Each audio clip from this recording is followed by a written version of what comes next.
एकत्रित रहोगे, संगठित रहोगे तो कोई आपको तोड़ नहीं पाएगा।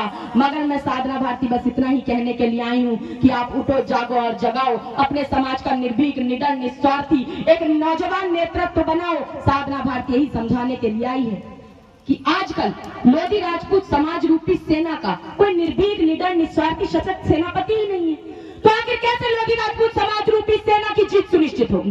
तो कैसे लोधी राजपूत समाज का हर संभव विकास संभव होगा?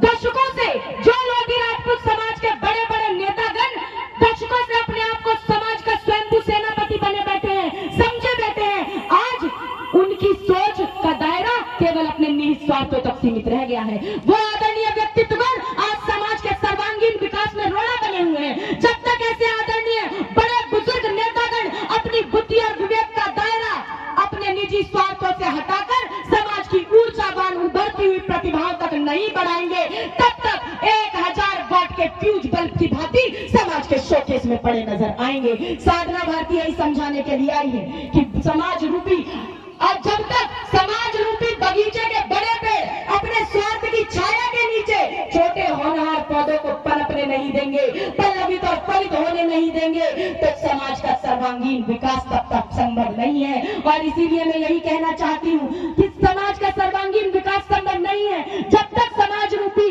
हमारे बगीचे के ये बड़े बड़े पेड़ अपने व्यक्तित्व की छाया के नीचे छोटे छोटे होनहार पौधों को पोषण नहीं देंगे। तब तक ना तो समाज का विकास संभव होगा, और अगर ये ऐसा ही करते रहेंगे तो वह दिन दूर नहीं कि ये स्वयं पतझड़ बन जाएंगे और एक दिन सांप्रदायिकतावादी शोषणवादियों के हाथों अरे जड़ समेत उखाड़ दिए जाएंगे।